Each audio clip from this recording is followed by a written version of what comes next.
نداء الحق صوت قد شجاني وبلغني الحقيقة والأماني وكان لي السبيل إلى المعالي ونورا للهداية والبيان.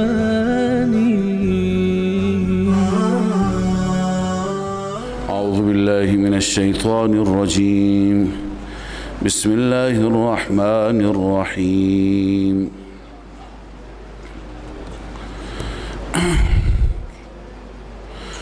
فمن أظلم ممن كذب على الله وكذب بالصدق إذ جاءه أليس في جهنم مثوى للكافرين.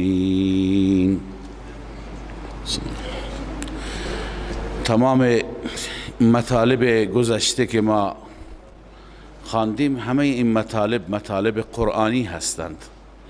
کسی که به قرآن مجید اعتقاد و ایمان داشته باشد در مقابل این مطالب تسلیم میشه. در اینجا خدای عزوجل همزاد رو سرزنش میفرماید همراه با تخویف اخروی برای اون انسانی، برای اون کسی و کسانی که تکذیب میکند. فمن اظلم ممن کذب علی الله، چه خودش بر خدا افترا میگوید، بر خدا دروغ میگوید.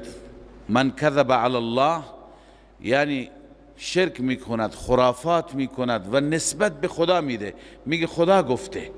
او کذب بالصدق اذ جاءه، یا اینکه صدق را، او کذب بالصدق القرآن، قرآن را و تمام شریعت را تکذیب میکند زمانی که قرآن پیشش آمده.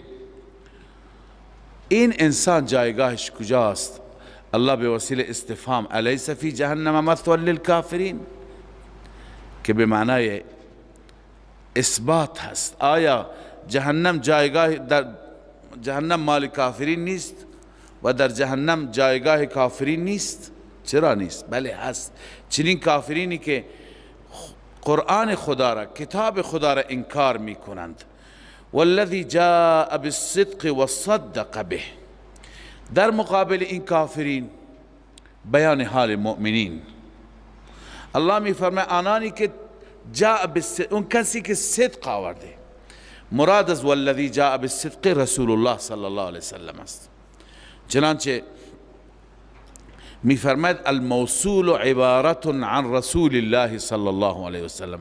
والذی جاء بالصدق کیه؟ رسول الله است. كما اخرجه ابن جرير وابن المنذر وابن ابي حاتم وابن مردويه وبيهقي الى اخره. والذي جاء بالصدق، اما الذي رسول الله صدق چیه؟ وفسر ابن عباس الصدق بلا اله الا الله،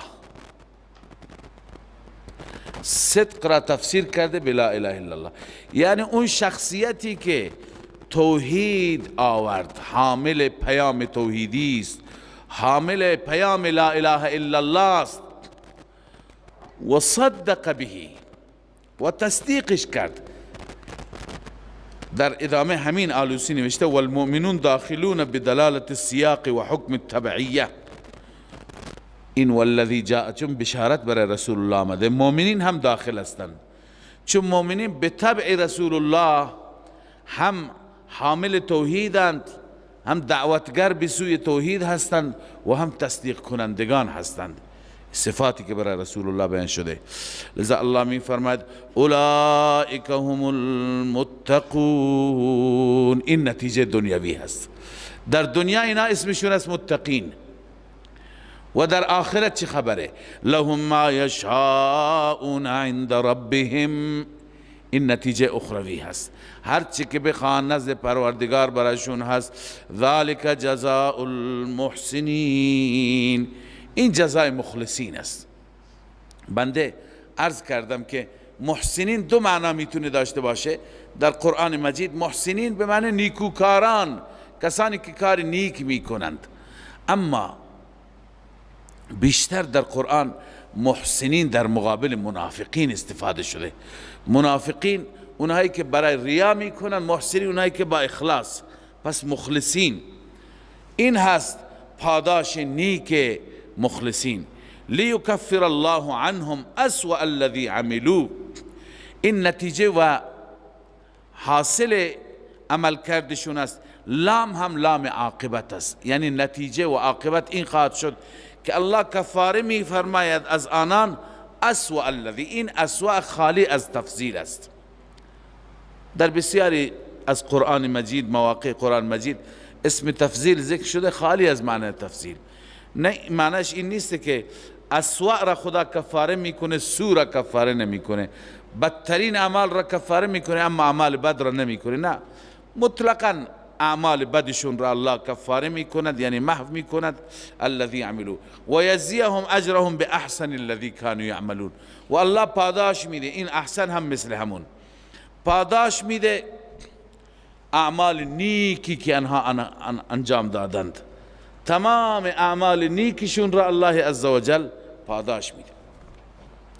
الیس الله بکاف عبده، خدایی که چنین پاداش میده، آیا همین الله برای بندگانش کافی نیست؟ بندگان خدا را دارند پشت سر خودشون و با این روش رضایت مولا دارند، کافی نیست برایشون؟ و یخوفونک بالذین من دونه، و اما آنان بکاف عبده، عبده بعضی بنده خاص یعنی رسول الله صلی الله علیه وسلم. و یخوفونک بالذین من دونه، شما را می ترسانند از اون معبودانی که غیر از خدا معبود گرفتند. یقولون انک لتعیبها و یصیبک بسوء، میگویند شما اونها را بد و بیراه گفتید، اونها به شما آسیب میرسانند، شما را ضرر میدند.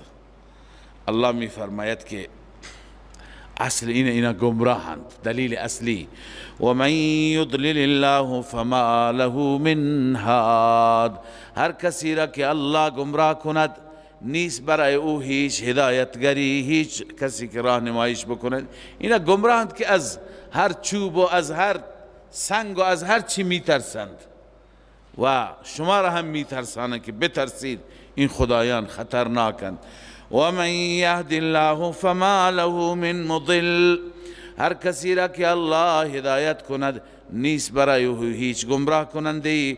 الیس الله بعزیز ذی انتقام، آیا الله نیست چرا هست غالب صاحب انتقام. به عزیز بالقوه هست، انتقام بالفعل است. عزیز اونه که در آینده میتونه انتقام بگیره، انتقام همونه که عملا میگیرد. ولئن سألتهم، حال دلائل عقلی، دلیل عقلی على سبیل الاعتراف من الخصم که گفتیم در این سوره بیشتر دلائل عقلی هستند.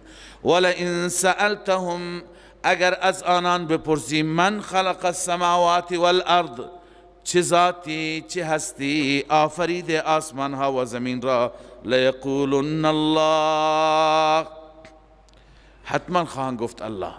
ببینید خدای عزوجل در هر جای قرآن مجید از خالقیت استدلال میگیره برای اثبات معبودیت. یعنی هر کسی که خالق است اون لایق است که معبود هم بشه. در هر جا سوال اینه که آیا اونها چیزی را خلق کردند؟ الله میفرماید حتی مگسی نمیتونه خلق بکنه. ان الذين تدعون من دون الله لن يخلقوا ذبابا ولو اجتمعوا له، پس وقتی یک مگس نمیتونه خلق بکنند، ام خلقوا من غیر شیء ام هم الخالقون، پس خالق وقتی نیستند پس معبود هم نمیتونن باشن. الله می فرماید قل افرأیتم، این نتیجه دلائل، قل افرأیتم ای اخبرونی، به من بگید، ما تدعون من دون الله، آنچه که شما عبادت میکنی غیر از الله، معبودان باطلتان، ان ارادنی الله بضر، اگر خدا به من نسبت به من اراده آسیب بکند، نسبت به من اراده ضرر بکند، هل هن کاشفات ضره، آیا این معبودان شما دور میکنند ضرر الهی را؟ میتونند. یا برعکس، او ارادنی برحمت، یا الله نسبت به من اراده رحمت و برکت بکند، هل هن ممسکات رحمته، آیا معبودان شما میتونند جلوگیری رحمت خدا بکنند؟ کاری از دستشون بر نمیاد، نه نفع به دست اونهاست نه ضرر به دست هیچ که نیست. حتی به پیغمبر خودش الله عزوجل میفرماید پیغمبر تو هم اعلام کن، قل لا املک لنفسی نفعا ولا ضرا الا ما شاء الله، من حتی برای خودم نمیتونم نفع و ضرر کسب بکنم مگر آنچه که الله بخواد.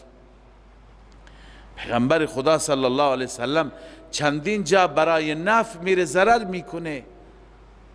طائف رفته که مردم مکه گوش نمی کنند، شاید اهل طائف گوش کنند، اونجا چقدر آن حضرت صلی الله علیه وسلم را اذیت می کنند، با سنگ و سنگباران او را بدرقه می کنند. پس من مالک نفع و ضرر خودم نیستم. قل حسبی الله، این نتیجه. پس وقتی همه چیز به دست الله است، الله مرا کافی است، بنویسید در مهمات دارین، در مهمات هر دو دنیا فقط خدا کافی است نه غیر خدا. علیه یتوکل المتوکلون، باز هم علی حرف جر متعلق مقدم شده و این تقدیم فایده چی میده؟ حصر، یعنی فقط بر او باید توکل بکنند توکل کنندگان. اما پاسخ آخر برای معاندین، قل یا قوم، ای قوم اعملوا على مکانتکم، شما سر جایتون عمل بکنید به همون روش خودتون، انی عامل، منم سر جای خودم عمل میکنم بر روش خودم، فسوف تعلمون، ان قریب، این تخویف اخروی هم است، ان قریب شما میدانید، من یأتیه عذاب یخزی، چه کسی است که پیش او عذاب رسوا کننده میاد، و یحل علیه عذاب مقیم، و میدانید چه کسی بر او عذاب دائمی فرود میاد، عذاب ابدی و سرمدی بر او فرود میاد. در قیامت معلوم میشه اهل شرک یا اهل ایمان. انا انزلنا علیک الکتاب للناس بالحق، این دلیل وحی است، همانا ما بر تو فرستادیم کتاب را به حق ای محمد صلی الله علیه و سلم.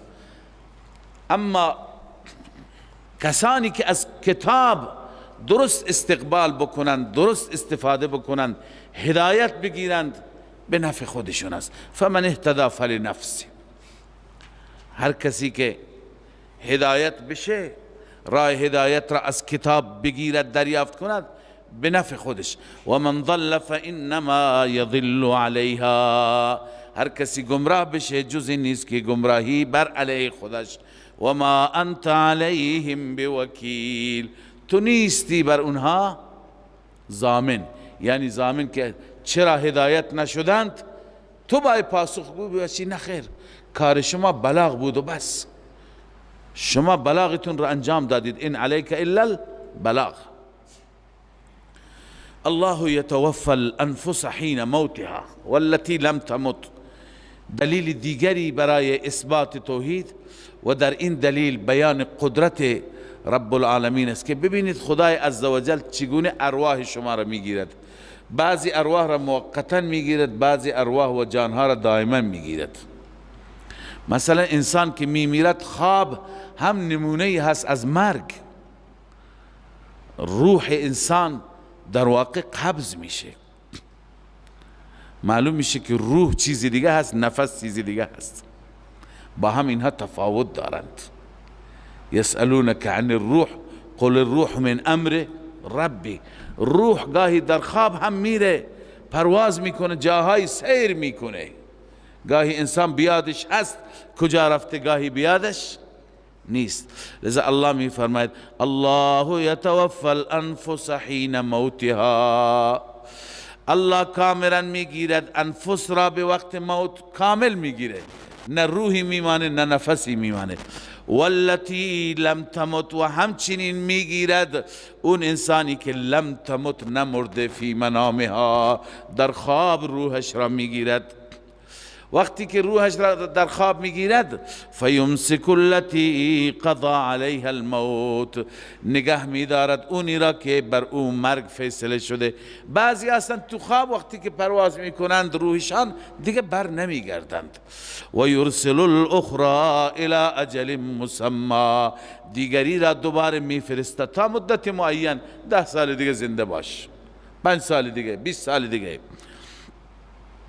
ان فی ذلک لآیات لقوم یتفکرون. در همه اینها، یعنی در مجموعه این تصرفات، یکی روحش را برای همیشه میگیره، یکی موقت میگیره، باز میفرسته، باز میگیره.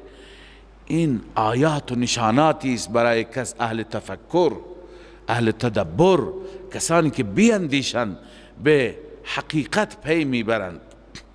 اما با وجود این همه این تصرفات در دست مولا، در دست الله، باز هم این بدبخت ها غیر خدا را به عنوان شفیع و به عنوان کارساز و به عنوان حامی انتخاب می کنند. ام اتخذوا من دون الله شفعاء. قبلا شفاعت را 3 قسم کردیم، بیشتر که رد هست شفاعت وجاهت و قهری یا شفاعت محبت. شفاعت بالاذن که از قرآن ثابته، اون خود خدا اجازه میده. ام اتخذوا من دون الله شفعاء، آیا آنها بغیر از الله دیگران را شفیع و سفارشی گرفتند؟ قل اولو كانوا لا يملكون شيئا ولا يعقلون. قل اولو كانوا، همزه استفهام است. بعد از همزه استفهام معمولا افعال مقدر است، اینجا هم فعل مقدر است. قل یعنی ایتخذونهم شفعاء، ایتبعونهم، آیا از اونها پیروی میکنند، اونها را به عنوان شفیع گرفتند، در حالی که ولو كانوا لا یملکون شیئا ولا یعقلون، گرچه اونها نه قدرت دارن نه علم. لا یملکون شیئا، مالک هیچی نیستن، این قدرت ندارن. ولا یعقلون، اونا حتی درک نمی کنند، متوجه نیستن این از دارن صداشون میزنند. و یوم القیامت یکفرون بشرککم، روز قیامت همین ها انکار میکنه، میگه کجا شما ما را صدا کردیم، ما که نشنیدیم، ما خبر نداشتیم. پس نه اونها متوجه هستند، علمش را دارند، یعقل اینجا به معنی فهمیدن علم، و نه قدرت را دارند.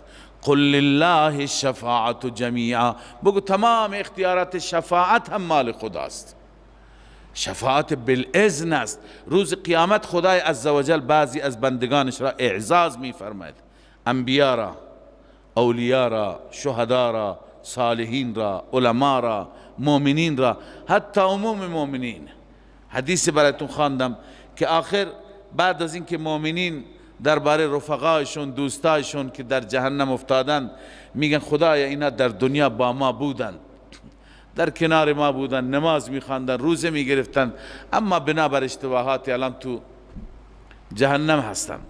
خدای عزوجل میفرماید الان که شما سفارش میکنید، برید هر کسی را که میشناسید، این حدیث صحیح مسلم است، هر کسی را که میشناسید بیرون کنید با این اوصاف که شما میدونید. اینها میرند تمام کسانی که میشناسند از اهل ایمان، از جهنم دستشون را میگیرن میارن بیرون. خداوند بعدا میفرماید راضی شدید؟ میگه بله خدای راضی شدیم. میفرماید الان نوبت من است، بروید هر کسی که در قلبش به اندازه 1 مثقال ایمان است، اون را شما هم بیرون، که این اعزازی که خدا الان به مؤمنین میده. مؤمنین میرن چندین نفر را خدا میدونه چندین هزار نفر را که تشخیص میدن قطعا علامت ایمان هم اونجا وجود داره، از جهنم بیرون میکنند. شفاعتشون دوباره این شفاعتی که خود خدا میفرماید. باز خدا میفرماید ببینید در هر قلبی به اندازه نیم مثقال ایمان است، اونا را هم بیاری بیرون. میرن کسانی که نیم مثقال ایمان دارند هم اونها را شفاعت میکنن. پس قل لله شفاعت جمیعا، شفاعت در اختیار الله است، در اختیار این خدایان دروغی نیست که شما میگی اینها قدرت دارن میتونن جلوی خدا را علیاذ بالله بگیرن، جلوی ضررهای و آسیبهای ما را بگیرن. قل اولو کانوا له ملک السماوات، این دلیله فقط برای اوست تصرفات اختیارات آسمان ها و زمین. ثم الیه ترجعون، سپس به سوی او برگردانده می شوید. و اذا ذکر الله، خداوند اینجا توبیخ و زجر می فرماید، سرزنش می کند مشرکین را که اینها چقدر خوگر غیر الله شدند. هرگاه خدا به تنهایی یاد میشه دلشون میگیره، پژمرده میشن، اما در کنار خدا غیر الله وقتی که ذکر غیر الله بشه چقدر شاد میشن. الله می فرماید و اذا ذکر الله وحده، هرگاه الله یاد بشه به تنهایی، بگیم فقط خدا، اشمئزت قلوب الذین لا یؤمنون بالآخرة. اشمئزت به معنی منقبض شدن، منقبض میشه، گرفته میشه و متنفر میشه. همچنین دل کسانی که ایمان به آخرت ندارند، مشرکین ایمان به آخرت ندارند. اکثر مشرکین دنیا در زمانهای گذشته، در زمان انبیا، یک انکارشون توحید بود، یکی قیامت بود. و اذا ذکر الذین من دونه، هرگاه یاد بشند غیر از خدا دیگه معبودان، اذا هم یستبشرون، اون وقت شاد میشن، خوشحال میشن. الله عزوجل این همه دلائل توحید بیان فرمود، اکنون نتیجه دلائل و ثمره دلائل. قل اللهم فاطر السماوات والارض، بگو ای الله، ای ذاتی که خالق آسمان ها و زمین هستی، عالم الغیب و الشهاده، ذاتی که تو داننده غیب و شهادتی، انت تحکم بین عبادک. اینجا دعا مقدر است چون اینها همه تعریف و تمجید رب است. اقض حاجتی، عالم الغیب و الشهاده، اقض حاجتی، حاجت من را برآورده کن. انت تحکم بین عبادک فیما کانوا فیه یختلفون، تویی که بین بندگانت قضاوت میکنی در اون مسائلی که اختلاف دارند، تویی که فیصله میفرمایی، قضاوت میفرمایی.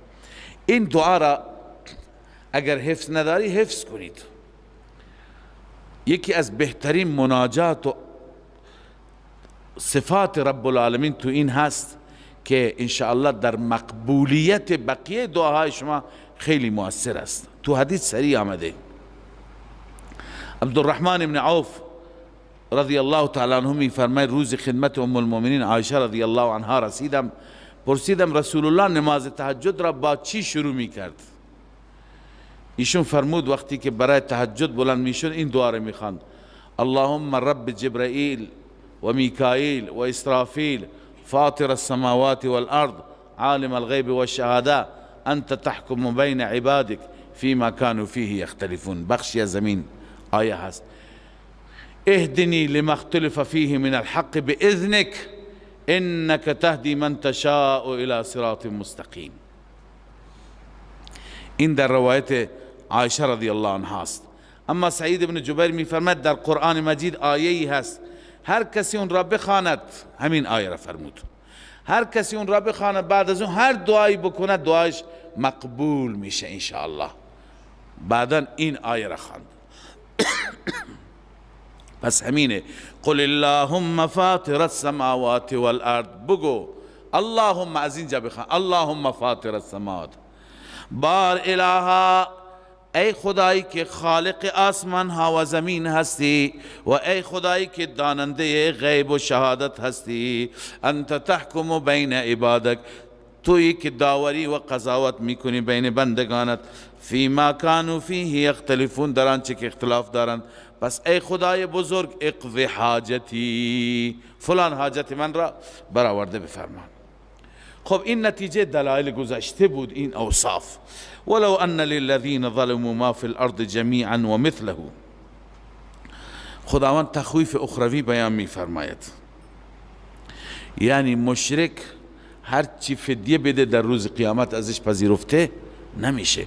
ولو ان للذین ظلموا، اگر برای ظالمان، ظلموا ای الذین اشرکوا، اگر برای مشرکان ما فی الارض جمیعا باشه، همه دفائن و خزائن زمین، و مثله معه، و مثل یعنی دو برابر باشه، لفتدوا به من سوء العذاب یوم القیامه، که البته فدیه بدهند به جای عذاب بد روز قیامت. بازم ما تقبل منهم در آیات دیگه خواندید، ما تقبل منهم ولهم عذاب علیم، از اونها هرگز پذیرفته نمیشه. و بدا لهم من الله ما لم یکونوا یحتسبون، برای آنان ظاهر میشه از طرف خدا مسائل، چیزهایی که لم یکونوا یحتسبون، اصلا اونها را گمان نمی کردن، به حساب نمی آوردن. و بدا لهم سیئات ما کسبوا، ظاهر میشه سیئات آنچه که کسب کردن، هر عملی که کسب کرده عمل بد ظاهر میشه، مشخص میشه فلان عمل را کرده. و حق بهم ما كانوا به یستهزئون، فرود میاد، نزول میکنه بر اونها آنچه که اونها مسخره میکردن. فاذا مس الانسان ضر دعانا، بازم توبیخ، زجر، سرزنش بر انسان شاکر ناسپاس. این اوصاف بیشتر مال مشرکین و کفار است، اما ما مسلمان هم داریم.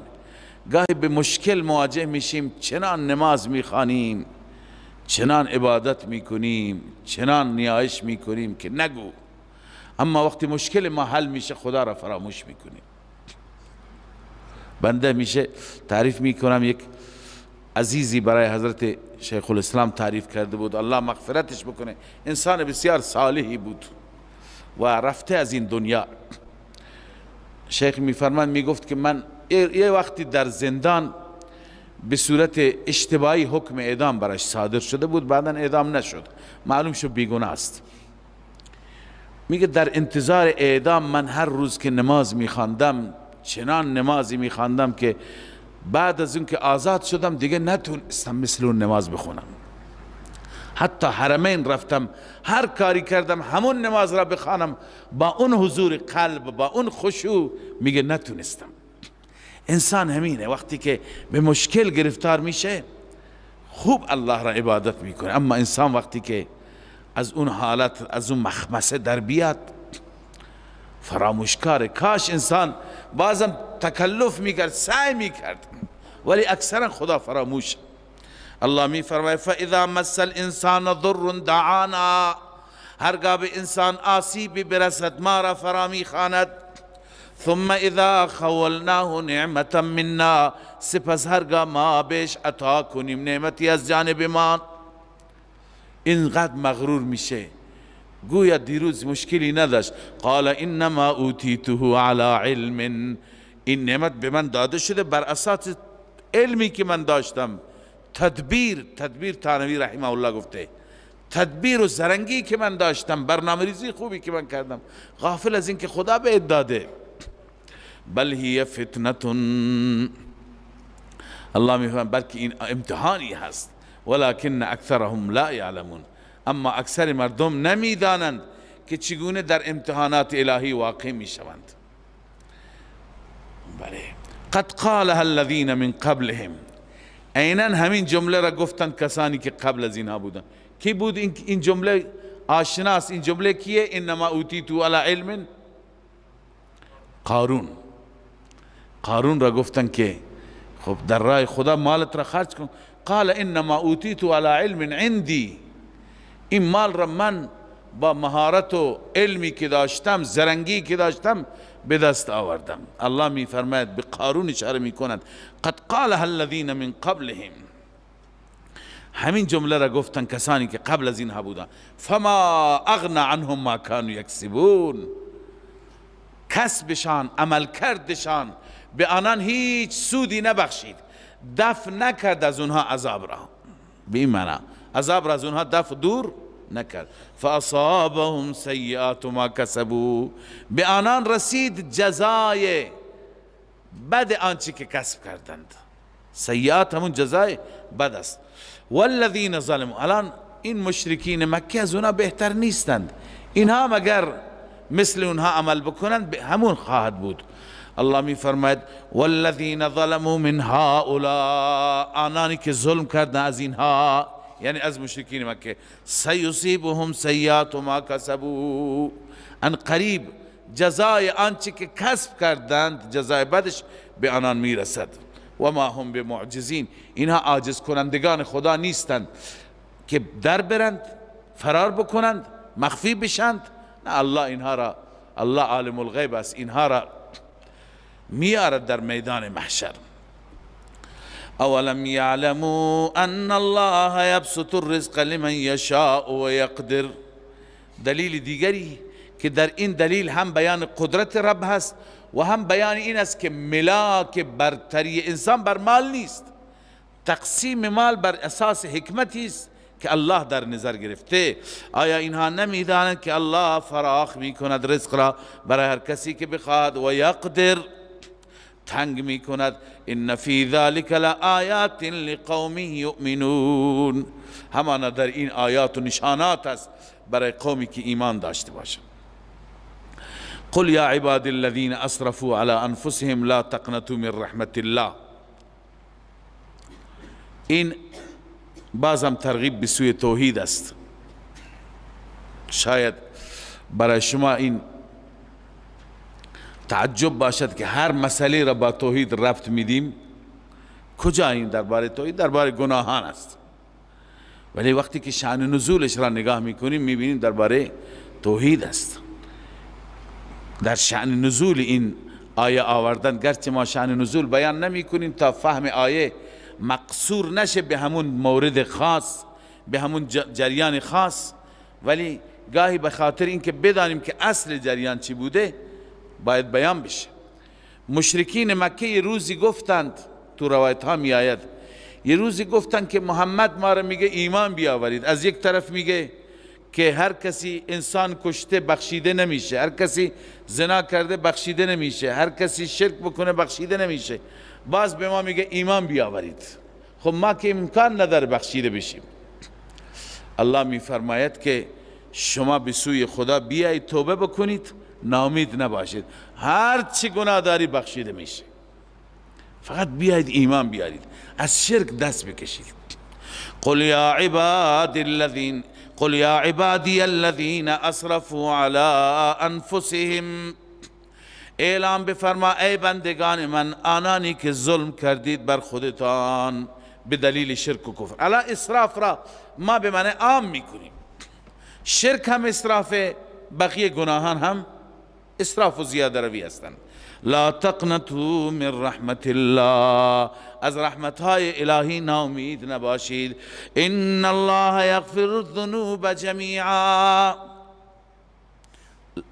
همانا الله مغفرت می فرماید گناهان را همگی به برکت اسلام و ایمان. انه هو الغفور الرحیم، همانا آن ذات بخشاینده و مهربان است. و انیبوا الی ربکم و اسلموا له، شما انابت کنید یعنی رجوع کنید به سوی ربتان، از کفر و شرک برگردید، بیایید به سوی ربتان.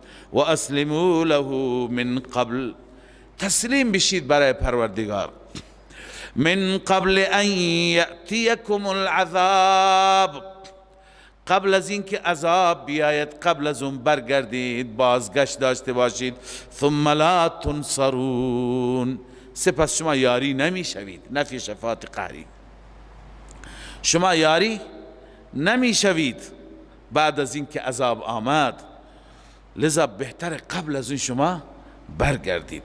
واتبعوا احسن ما انزل الیکم من ربکم من قبل ان یأتیکم العذاب بغتة، شما پیروی کنید، دنبال کنید بهترین آن مطالبی که نازل شده به سوی شما از جانب رب، قبل از اینکه عذابتون بیاد ناگهان و انتم لا تشعرون، شما اصلا متوجه نباشید که چطور عذاب آمد. لذا خدای عزوجل میفرماید قبل از سختی، قبل از مرحله سخت ایمان بیاورید. ان تقول نفس یا حسرت، این تخویف اخروی هست. این نباشد که این که بگوید نفسی، کسی، یا حسرت علی ما فرطت فی جنب الله، ای افسوس، ای حسرت بر آن کوتاهی که من کوتاهی کردم در رابطه با الله، در جانب الله. و این کنت لمن الساخرین، این مخففه من المثقله، همانا من از مسخره کنندگان بودم. اینطور نباشد فردا این پشیمان بشی. او تقول لو ان الله هدانی لکنت من المتقین، یا که بگویید که اگر خدا مرا هدایت میکرد در دنیا من از متقیان میشدم. او تقول حین ترى العذاب، یا بگویی وقتی که عذاب را ببینی بگی لو ان لی کرة، تمام اون چی که مجرمین در روز قیامت میگه همه را الله ذکر میفرماید. یا اینکه بگی وقتی که عذاب را دیدی لو ان لی کرة، اگر برای من بازگشتی باشه یک بار دیگه فقط برگردم، فاکون من المحسنین، من از بندگان مخلص خدا میشم، دیگه شرک نمی کنم، با انجام نیکی ها مخلص میشم.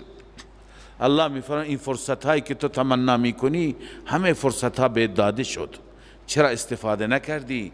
بلا قد جاءتک آیاتی، بله ای بنده همانا آمد پیش تو آیات من، یعنی آیات قرآن، فکذبت بها واستکبرت، تو تکذیب کردی آیات را و تکبر کردی، و کنت من الکافرین، از کافران شدی، از کافران گشتی. تکذیب آیات کفر میکن، به کفر میرساند. و یوم القیامت ترى الذین، اینا دیگه تخویف هستن، وعید هستن. روز قیامت میبینی آنانی را که کذبوا علی الله، بر خدا دروغ گفتند. چطور؟ به نسبت الولد و الشریک لله، جلالین گفته دروغ بر خدا اینه که برای خدا فرزندی ثابت کردن، دختری ثابت کردن یا شریکی ثابت کردن. الله می فرماید آنها را می بینی که وجوههم مسوده، چهره هایشون سیاه است. یوم تبیض وجوه و تسود وجوه، چهره هایشون سیاه است. الیس فی جهنم مثوى للمتکبرین، آیا جهنم جایگاه چنین متکبرین نیست؟ چرا هست. این مشرکین و کافرین، این متکبرین در جهنم میافتند. و ینجی الله الذین اتقوا بمفازتهم، الله عزوجل این بشارت است، الله نجات میدهد کسانی را که از شرک و کفر دوری کردند. اتقوا عن الشرک والکفر، بمفازتهم، همراه با فوز و کامیابی اونها. لا یمسهم السوء، کوچکترین سوئی، کوچکترین بدی به اونها نمیرسه. ولا هم یحزنون، اونها غمگین هم نخواهند شد. لذا الله عزوجل میفرماید پس قبل از اینکه این مرحله بیاد، این سختی ها و این شدائد بیاد، ای بنده اتبعوا من قبل ان یأتیکم العذاب، انیبوا الى ربکم و اسلموا له من قبل ان یأتیکم العذاب. قبل از اینکه عذاب بیاد اسلام بیار، مسلمان شو، اتباع کن. الله خالق کل شیء، بازم دلیل عقلی بر اثبات توحید. الله است آفریدگار هر چیز، و هو علی کل شیء وکیل، و او بر هر چیز نگهبان و محافظ است. همه را او پیدا کرده و همه را او حافظ است. له مقالید السماوات والارض، فقط و فقط برای الله است خزائن آسمان ها و زمین. اینجا عرض کنم مقالید به معنی مفاتیح، مفاتیح مراد خزائن هستند. خزائن آسمان ها و زمین مال الله است.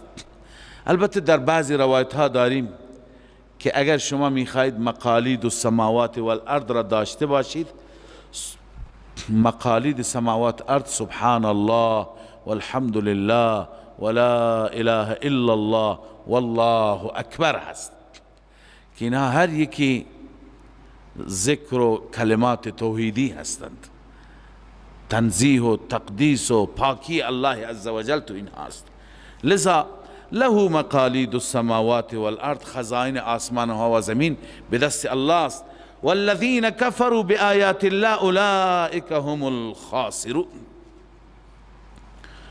آنانی که کفر میکنن به آیات خدا، چه آیات تکوینی چه آیات تشریعی، چه از اون آیات کون که توحید خدا اثبات میشه، چه آیات تشریعی که خود خدا در کلامش فرموده، اینها زیانکارترین انسان هستند. قل افغیر الله تأمرونی اعبد ایها الجاهلون، این اعاده مدعا هست اما به صورت زجر و توبیخ. خدای عزوجل در رابطه با شرک و شناعت شرک و قباحت شرک کلمات تندی که گاهی انسان اصلا نمیتونه این کلمات را تلفظ بکند در این آیات بیان میکند. الله می فرماید قل افغیر الله تأمرونی اعبد ایها الجاهلون، آیا غیر از الله را شما مرا امر میکنید که من عبادت کنم ای جاهلان؟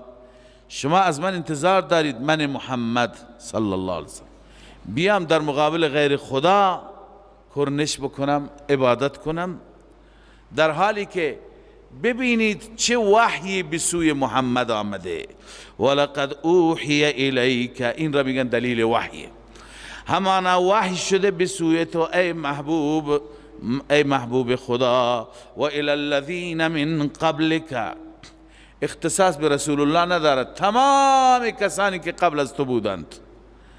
وحی الهی برای همه پیامبران اینه که لئن اشرکت لیحبطن عملک، لئن اشرکت، اگر شریک گرفتی با خدای عزوجل، فرزند جلاله نوشته، لیحبطن عملک، تمام عمل تو تباه میشه، برباد میشه. ولتکونن من الخاسرین، و حتما از زیانکاران میشی. ذره شرک با خدا تمام زندگی انسان را تباه میکند. بل الله فاعبد، بل الله فاعبد، بلکه فقط خدا را عبادت کن. و کن من الشاکرین، از بندگان سپاسگزار الله باش، غیر الله را عبادت نکن. سبحان الله. و ما قدر الله حق قدره والارض جمیعا، این همه دلائل، هم دلائل عقلی، هم دلائل نقلی، هم دلائل وحی، هم تخویف، هم تبشیر، تخویف دنیوی اخروی. باز هم الله عزوجل زجر و سرزنش می فرماید یا به تعبیری شکوه می فرماید از این بندگان که هنوز حق تعظیم خدا را نمی دونند. و ما قدر الله حق قدره، ای و ما عظم الله حق عظمته، اینها خدا را تعظیم نکردند، حق عظمت خدا، خدا را قدردانی نکردند، در حالی که قدرت خدا را ببین. والارض جمیعا قبضته یوم القیامه، تمام زمین در قبضه قدرت اوست روز قیامت. و السماوات مطویات بیمینه، و آسمان پیچیده شده به دست الله. مطوی میگویند یه پرونده ای را شما لوله بکنید، بپیچونید، در دست بگیرید، چطور؟ در دست شما در اختیار. تمام آسمان پیچونده میشه به دست الله است، در اختیار الله است. سبحانه و تعالی عما یشرکون، الله پاک است، سبحانه پاک است از شریک هایی که اینها نسبت میدن به سوی خدای عزوجل، و برتر است تعالی عما یشرکون از اون چیزی که اینها شریک خدا قرار میدن. خب این زجر بود، سرزنش بود. حال خدای عزوجل تخویف بیان میفهمه، تخویف اخروی. و نفخ فی الصور، سور دمیده میشه، فصعق من فی السماوات و من فی الارض، بیهوش میشه، از حال میره. تمام موجودات و مخلوقاتی که در آسمان ها و زمین هستند، الا من شاء الله، مگر اونایی که خدا بخواهد. تمام مخلوقات از حال میرن، میمیرند، مگر اونایی که خدا بخواد. اونایی که خدا میخواد یعنی خود اسرافیل، ازرائیل، جبرائیل، میکائیل، فرشتگان اولوالعزم میمانند. بقیه هرچی جن، هرچی انس، هرچی فرشته، شیطان، ابلیس، همه میمیرند. خدمت شما قبلا بحث کردم درباره نفخه صور که این نفخات چند تا هستند. با توجه به اینکه هر جا یک تعبیری شده، بعضی میگن که نفخات 3 تا هستند، بعضی میگن که نفخات 4 تا هستند حتی. اما قول محقق و قول درست همینه که نفخه 2 تا هستند. 2 تا نفخه، یکی اولا، یکی دومی. درست اینجا تعبیر شده به صعق. صعق یعنی بیهوش شدن. معنیش این نیست که اول سور دمیده میشه، اول آدمان بیهوش میشن، بعد از اون دومی سور زده میشه، چنانچه بعضی مفسرین همینو گفتن. بعد میمیرند، بعد سور سوم زده میشه، زنده میشن. نه، همین صعق و موت، نفخه موت یکی است. ابتدا انسان که بمیره بیهوش میشه، بعد از همون میره به، عرض کنم که عالم اموات. لذا این یکی هست، 2 تا نیستند. فقط تعبیرهایی که قرآن فرموده تعبیرها مختلفند، متنوعند. پس ابتدا صعق است و فراموشی و بیهوشی، بعدا به دنبال اون مرگ، همونطور متصل بعد از اون میمیرد. بعد از اینکه بمیرد، ثم نفخ فیه اخرى، نفخه دوم نفخه بعث است، بعث بعد الموت. پس نفخه صعق، نفخه بعث. در روایت ها آمده بین این 2 تا نفخات 40 سال فاصله هست. الله عزوجل که دستور میده نفخه زده بشه، دمیده بشه، همه میمیرند، بعدا چند تا فرشته میمانند، روح اونها هم قبض میشه، هیچ کس نمیمانه بغیر ذات رب العالمین. بعدا الله میفرما لمن الملک اليوم. این که در سوره مومن آمده بین نفختین است. بعضی میگن در بعضی روایت هاست که در روز قیامت است، اونم درسته.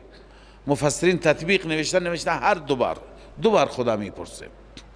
لذا میفرماید که لمن الملک اليوم، هیچ کسی نیست جواب بده.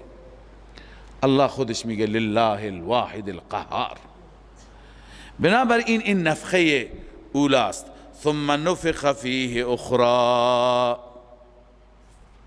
سپس بار دوم نفخه دمیده میشه، زده میشه. فاذا هم قیام ینظرون، در این هنگام میبینی مردم همه قیام کردند و نگاه میکنن، حیران اینجا کجاست؟ میدان حشر دیگه، محشره. همه از قبرها بلند شدن. و اشرقت الارض بنور ربها، دیگه خورشیدی نیست. نه، بعضی همین سوال میکنن اذا الشمس کورت، وقتی که خورشید پیچونده میشه نور از کجا؟ الله میفرماید و اشرقت الارض بنور ربها، زمین تمام روشن میشه با نور ربش. رب نور افشانی میکنه کما یلیق بشأنه، اونطور که شأن الله عزوجل است، کیفیتش را الله بهتر میداند.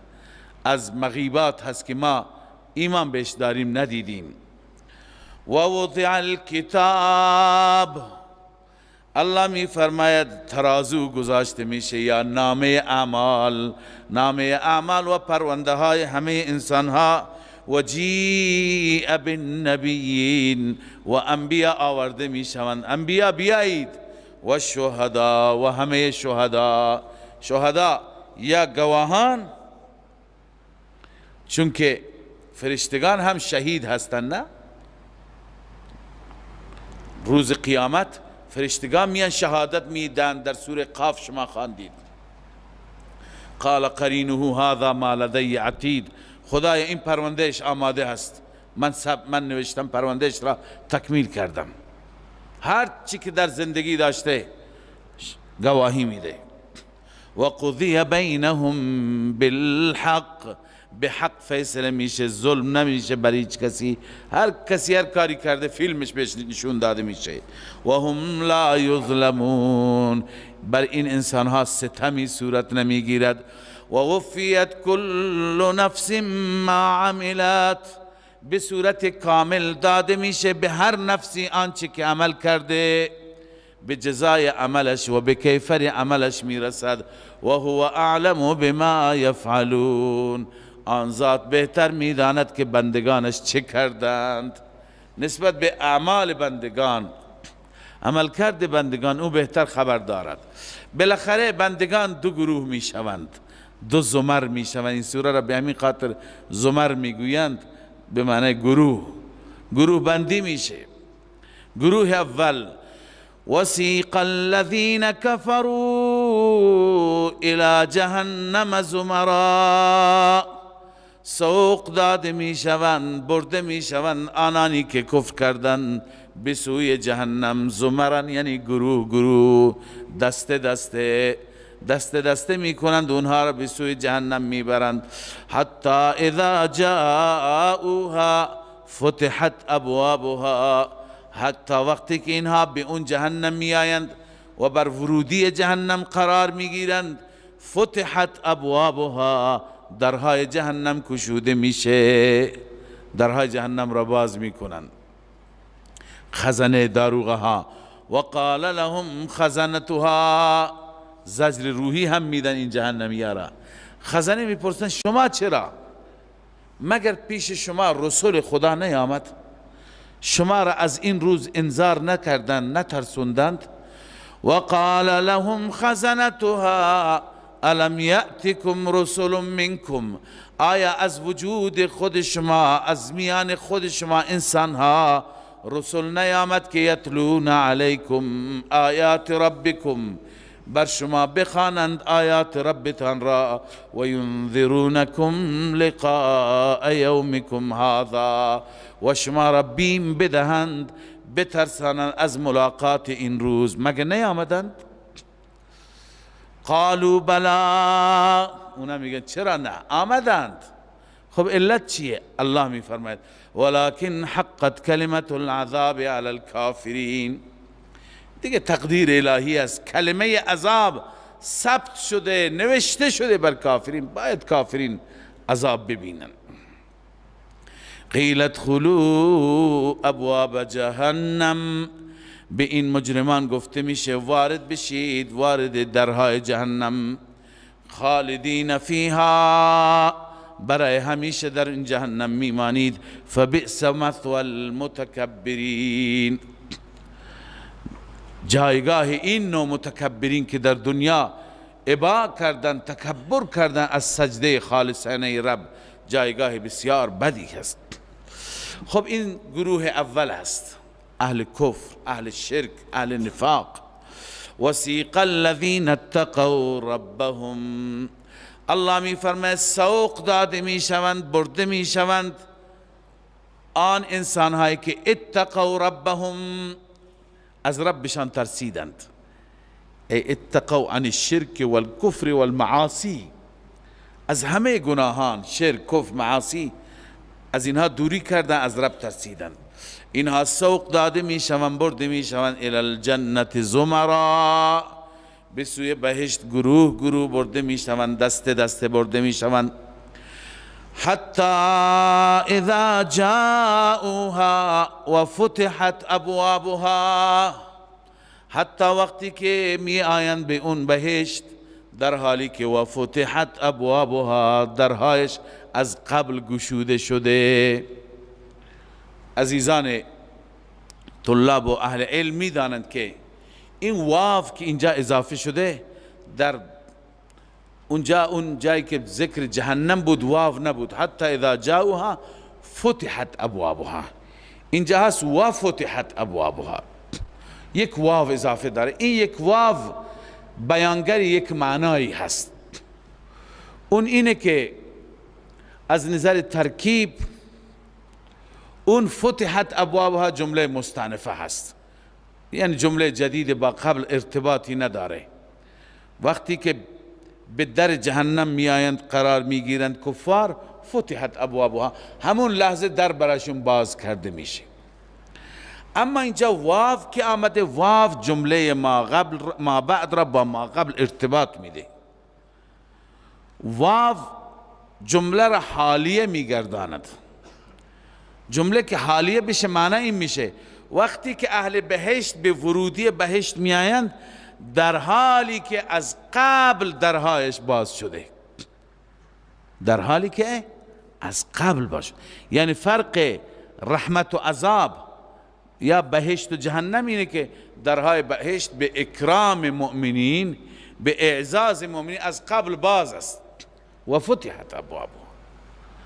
اما غضب خدای عزوجل اونقدر زیاد نیست که از قبل درها برای اهل جهنم گشوده بشه. اونا که میآیند همین وقت برایشون باز میکنند، در همین لحظه برایشون باز میشه. وقال لهم خزنتها، خزنه به اینها میگویند، عرض کنم که نگهبانان بهشت میگویند سلام علیکم، سلام علیکم. ببینید روی سلام قبلا هم بحث کردم که این کلمه ای هست که الله هم استفاده میکنه، فرشتگان هم استفاده میکنن، در بهشت هم استفاده میشه، لذا این کلمه را باید محکم بگیریم. سلام علیکم جمله دعایه هست، یعنی ای اهل بهشت از هر خطر و از هر خوف در سلامت و در امنیت باشید. سلام علیکم طبتم، طبتم از طابه هست به معنای اینکه خوش باشید، خوش بگذرانید. فادخلوها خالدین، وارد بهشت بشید برای همیشه به طور ابدالآباد. وقتی که بهشتی ها می روند انتظارش را هم شاید نداشتند، بیست اختیار حمد خدا را میگن. وقالوا الحمد لله الذي صدقنا وعده، میگویند الحمدلله، تمام تعریف و ستایش مر الله را، الذي صدقنا وعده، آن اللهی که وعدش را با ما صادق کرد. و اورثنا الارض، و ما را وارث زمین قرار داد. نتب ارض مراد از زمین ارض الجنه هست. ولقد كتبنا في الزبور من بعد الذكر ان الارض يرثها عبادي الصالحون. بنابر تفسیر اکثر محققین اونجا مراد ارض الجنه هست. چرا؟ چون ارض الدنیا هم یرثها عبادی الصالحون و غیر صالحون، در دنیا گاهی صالحین مسلط میشن گاهی غیر صالحین، پس مراد ارض الجنه هست. اینجا هم ببینید و اورثنا الارض، خداوند ما را وارث این، چون مال قبلا پدر ما بود، آدم اونجا بود، ما دیگه وارثیم به تبع. و اورثنا الارض، این ارض الجنه را به ارث ما در آورد. نتبوأ من الجنة حیث نشاء، ما جای میگیریم، جایگزین میشیم از بهشت، هر جایش که بخوایم، هر جا دلمون بخواد میریم، تمام مناظرش را تماشا میکنیم، لذت میبریم. فنعم اجر العاملین، چه زیباست اجر عاملین، عمل کنندگان. و ترى الملائکة حافین من حول العرش، سبحان الله، ملائکه در اون روز هم مشغول تسبیح و یاد الله عزوجل. میبینی ملائکه را که حافین من حول العرش، اطراف عرش را احاطه کردند، یسبحون بحمد ربهم، اونها حمد و تسبیح پروردگار را میگویند و اهل بهشت را نظارگر هستند. و قضی بینهم بالحق، به حق بین آنان فیصله میشه. اهل بهشت به حق به بهشت میروند. و قیل الحمد لله رب العالمین، این قول بهشتی هاست، چون قبلا هم خواندیم آخر دعوانا ان الحمد لله رب العالمین. این سخن اهل بهشت در هر جلسه وقتی که بازخواست بلند میشه، برخاست میشه، میگه الحمد لله رب العالمین. لذا از طرف ملائکه تسبیح و تقدیس و الحمد لله رب العالمین را هم ملائکه میگویند هم اهل بهشت میگویند. و قیل الحمد لله گفته میشه، تمام ستایش، تمام تعریف، تمام حمد و ثنا مراد چه محامدی هست؟ محامدی که الوهیت الله را اثبات می کند. این حمد اختصاص دارد به الله، لله اختصاص به الله دارد، اون اللهی که رب عالمیان است، رب جهانیان است. صدق الله العظیم.